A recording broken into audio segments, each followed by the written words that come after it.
योगी बाबा वाली बिल्डोजर जी लेके आएंगे हम। बिल्डोजर आएगी योगी वाली है, बिल्डोजर आएगी, क्या काम होगा? ये सब बुलडोजर विकास है कहाँ मेरे भाई? बुलडोजर क्यों आएगी? बिल्डोजर यार, ये गरीब लोग रह रहे हैं बेचारे, बहुत कहते हैं मेरी मम्मी, मैं इसी नाले की पैदाइश हूँ, ठीक है? यहीं पे इसी नाले पे, इसी पट्टी पे मेरा घर है, मैं यहीं की पैदाइश हूँ। कोई ना अब्दुल भाई, कुछ फर्क नहीं पड़ता, तुम नाले की पैदाइश हो या गटर के। पत्थर नहीं मारोगे तो बाबा का बुलडोजर दिल्ली में नहीं आएगा। कि दिल्ली में आने से जिसकी फट रही है उसी को बोलते हैं चोर के दाढ़ी में तिनका। और उस तिनके को निकालने के लिए नई मुख्यमंत्री ने शपथ ले लिया है। मैं रेखा गुप्ता ईश्वर की शपथ लेती हूँ कि मैं विधि द्वारा स्थापित भारत के संविधान के प्रति सच्ची श्रद्धा और निष्ठा रखूंगी। मैं भारत की प्रभुता और अखंडता अक्षुण्ण रखूंगी।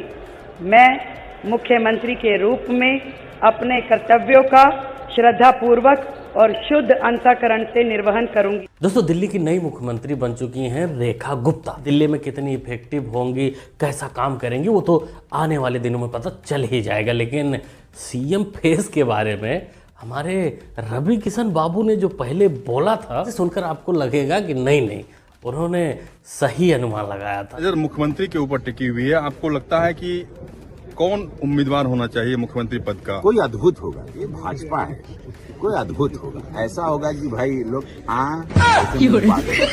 लिखित ले लो। हाँ, हुआ भी कुछ। तो गाइस वीडियो बड़ी जबरदस्त बनाते हैं गाइस, वीडियो में मजे लो वीडियो का। और चोर, इन्होंने इतनी शर्म नहीं है लोगों को कि जो दूसरा विधायक बैठेगा वो कहाँ बैठेगा, पर ये नहीं। ये देखो, इतने भ्रष्टाचारी है, सारी कुर्सी सारी टेबल गायब कर दी, कुछ नहीं है यहाँ पे, खाली पड़ा हुआ है। सारे सामान लेके चले गई, सब गायब कर दिया। ये हॉल है, इस हॉल में 200-250 कुर्सियां थी, 300 कुर्सियां थी, ये सारी कुर्सियां गायब कर दी। इसमें एसी लगे हुए थे, एसी भी उखाड़ के ले गए जगह जगह से। और मैं आपको दिखाता हूँ, ये पूरा खाली। यहाँ एक टीवी लगा था 2-3 लाख रुपए का, वो टीवी भी उखाड़ के ले गए। उसका फ्रेम लगा हुआ है टीवी का, ये देख सकते हैं, ये टीवी का फ्रेम लगा हुआ है और टीवी उखाड़ के ले गए।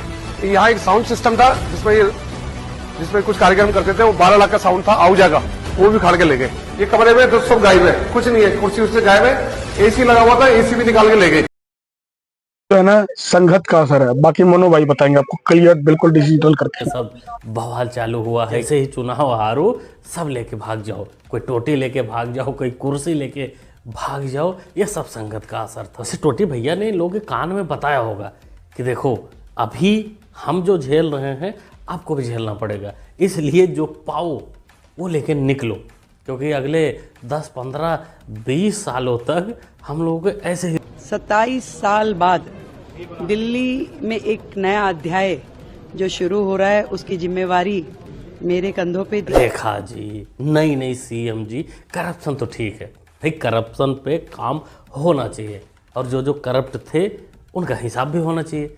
लेकिन महिला आप सीएम हो तो महिला एम्पावरमेंट पे तो आप कुछ ज़्यादा ही ध्यान देंगी। आज हम लोग इतना अपने आप को सेफ्टी महसूस कर रहे हैं कि हम लोग पुरुष के ऊपर हम लोग चढ़ के बात करते हैं, अबे तुम ऐसे हो। पर हम लोग इतना अपने आप को इतना सेफ्टी करते हैं कि हम लोग गजब, अच्छा बस बेधड़क गाली बकते हैं, बेधड़क। खतरा है रे बाबा, खतरा। इतना एम्पावरमेंट नहीं चाहिए कि मर्दों को पर रख के कूट दे और उनको चढ़कर गाली दे। और कहीं इसमें बूस्टर वाला डोज मोटा भाई अगर डाल देंगे 2500 वाला, तो भाई दिल्ली के मर्दों की सुनवाई कहीं नहीं होने वाली, वो यूपी के लिए निकलेंगे। ये जामिया एडमिनिस्ट्रेशन को किसने इजाजत दी कि पुलिस स्टेशन में हमारी पर्सनल डिटेल्स दे? अभी भी आज तक का एक न्यूज है, उन्होंने मेरी और सौरभ की एक नोटिस जारी की है जिसमें पर्सनल डिटेल्स है। किसकी इजाजत से आपने वो पर्सनल डिटेल्स हमारी डाली है? हमारे फोन नंबर्स, हमारा घर नंबर, हमारा सब कुछ। आप लोगों को इतना प्राइवेसी का तो ध्यान रखना चाहिए। हाँ भाई, बिल्कुल प्राइवेसी का तो ध्यान रखना चाहिए, जितना मैडम ने। नहीं मैडम नहीं, अरे अभी तो ये सिर्फ 42 की हैं, स्टूडेंट हैं जामिया इस्लामिया की। अभी अपने बड़े भैया देशद्रोही कन्हैया से छोटी हैं, भाई जब तक इनको कांग्रेस पार्टी टिकट ना दे देती तब तक ये स्टूडेंट ही मानी जाएंगी। हम सस्पेंशन से डरने वाले लोग नहीं हैं। यहाँ पे जितने लोग मौजूद हैं कोई सस्पेंशन से डरने वाला नहीं है, जामिया एडमिन के नोटिस से डरने वाला नहीं है। यही के चंद मुट्ठी भर लोग जब यहाँ से बाहर निकले तो शाहीन बाग खड़ा हो गया, एनआरसी का आंदोलन खड़ा हो गया। यहाँ के छात्रों के बुलंद आवाज ने पूरी दुनिया को दिखाया कि महिलाएं आंदोलन का नेतृत्व कैसे करती है। हाँ मियाँ, सच्चाई तो कभी ना कभी सामने आ ही जाता है। शाहीन बाग का प्रोटेस्ट तुम जैसे लौंडों ने किया था या तुम्हारे जो आका थे बड़े बड़े अधेड़ उम्र के स्टूडेंट ने स्टार्ट किया था। वो भी एनआरसी का प्रोटेस्ट स्टार्ट किया था, जो कि बिल सीएए का आया था। इसीलिए कहते हैं कि पढ़ाई लिखाई के उम्र में बकलोली करोगे तो फिर यही सब होगा। उम्र 42 की हो जाएगी, फिर प्राइवेसी का खतरा आ जाएगा। जैसे सपूरा बर्गर का बर्गर निकल गया था प्रोटेस्ट के समय, और अब इस मोहतरमा का। जो लोग वहाँ पर पहुँचे हैं 25-25, 30-30 किलोमीटर उनको पैदल चलना पड़ता है अपना सामान उठा करके। कुप्रबंधन नहीं है तो क्या है। जो वहाँ पर जल स्नान के लिए धारा आ रही है उसमें मल जल मिला हुआ है गंदे नालों का। स्नान के योग्य उसको वैज्ञानिक लोग नहीं मान रहे हैं, और उसी में आप करोड़ों करोड़ लोगों को नहाने के लिए विवश किए हुए हैं। फिर से शुरू हो गए हमारे कांग्रेस आनंद बाबा उर्फ धूर्त आनंद बाबा।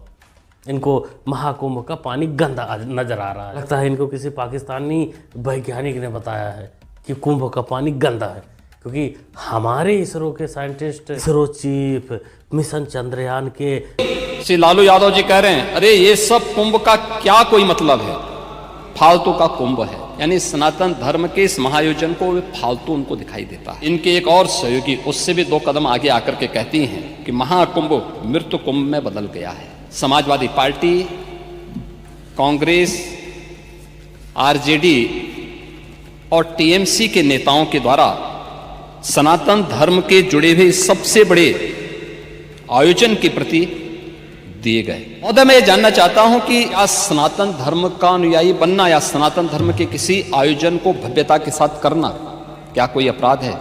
उस आयोजन को उन सीमाओं के साथ, उस आस्था को सम्मान देकर के आगे बढ़ाना क्या कोई अपराध है? और अगर अपराध है तो हमारी सरकार इस अपराध को कर रही है और आगे भी करेगी। इस वीडियो का जो सा भी पार्ट आपको अच्छा लगा हो कमेंट करना जरूर, कमेंट बॉक्स खाली है। जय श्री राम।